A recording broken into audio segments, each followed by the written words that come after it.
Morning student, myself Ritika Kashyap. In this lecture, we discuss about the power BJT. Now, the power diode are uncontrolled device.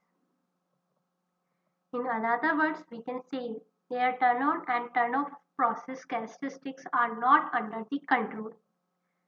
So, if we want to work on the high voltage, we should apply the control on the power semiconductor devices.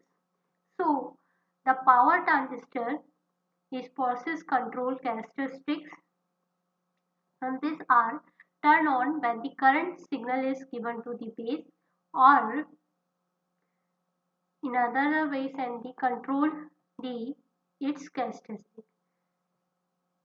The transistor remain in the on state so long as control signal is present on this terminal. When control signal is removed, the power transistor is turned off. So, power transistor is a fully controlled semiconductor switch which is on and off according to the control signal. By this way, on this basis, we divide power transistor in the three types: power BJT, power MOSFET and IGBT. BJT is known as bipolar junction transistor, MOSFET is known as metal oxide semiconductor field effect transistor, and IGBT is the insulated gate bipolar transistor. We know about the power BJT. We know about the BJT. BJT is the three terminal devices. First is base, second terminal is ammeter, third terminal is collector. In other words, we say bipolar junction transistor is a three-layer, two junctions NPN or PNP semiconductor devices within one P region sandwiched between the two AN region. So we obtain the NPN transistor with two P regions sandwiched the one AN region. Then we get the PNP transistor. The term bipolar means is the current flow direction in the device is due to the movement of both electrons and holes in the devices. In the basic symbol, the ammeter is shown by the arrow direction. The arrow direction is indicating the ammeter current, and no arrow is associated with the base or collector. In the power transistor of NPN types are easily manufactured and cheaper. So, what is the basic difference between the BJT and power BJT? In BJT, we use simply the signal diode. In other words, we say two P and junction are connected to back, then we design the BJT. In the power BJT, we use the PN junctions, but the intrinsic layer is inserted between the PN region. So, as you know, BJT is a control device. It is used for the on-off in power converter. It operates in saturation and cutoff when it is used as a switch, and sufficient base current is required to drive the BJT in saturation. And this is the bipolar junction device where the current is due to the electrons and holes movement both, and storage time determine turn on and turn off time of BJT. In power BJT is similar symbol as the signal BJT. It is also a two types, NPN and PNP.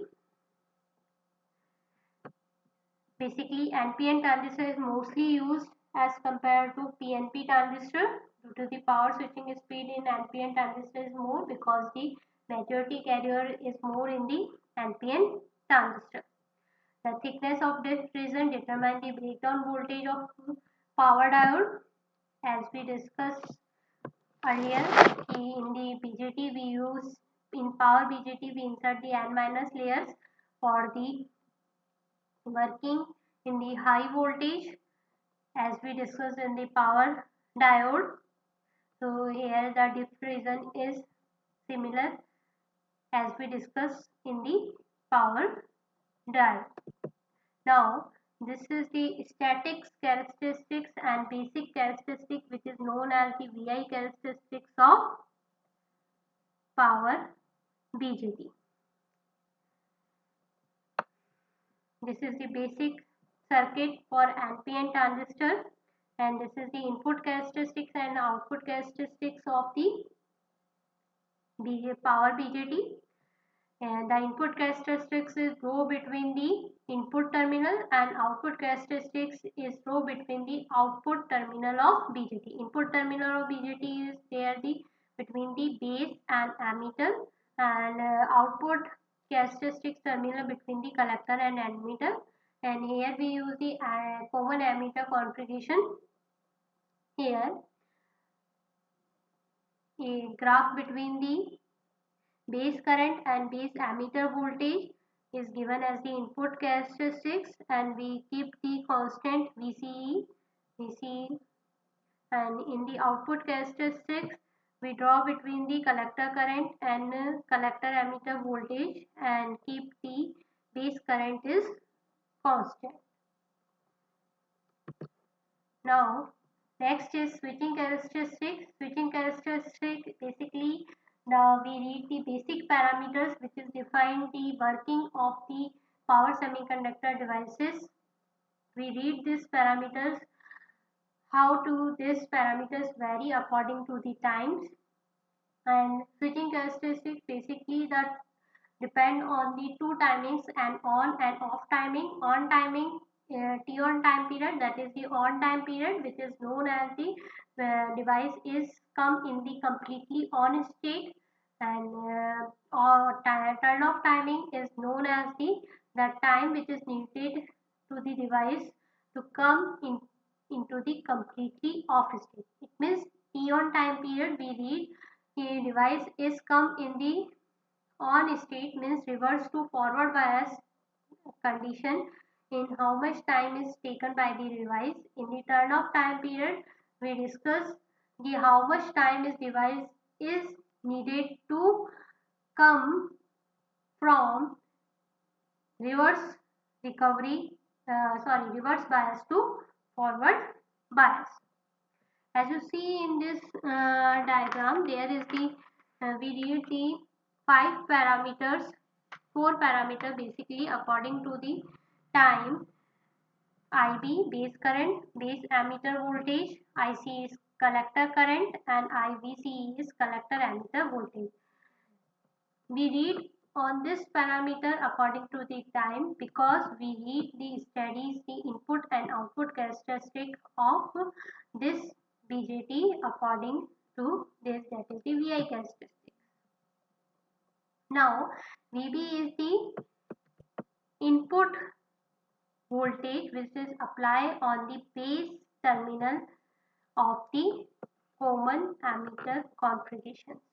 When we apply the base current on the circuit, first we consider we apply the VB equal to minus, means negative pulse is applied, then no base current is flow in the base terminal, and if we apply the if we see the voltage across the VBE, then we get the 0.7, and IC is equal to 0 because no junction is formed, the IC is 0. If we see the output terminal voltage, then across the VCE, that is equal to VCC.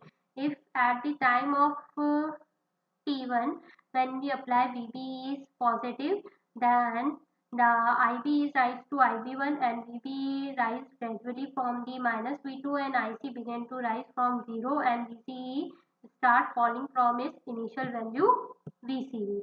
This time period at the time T1. After some time of delay times, it is time, this is known as the delay time period.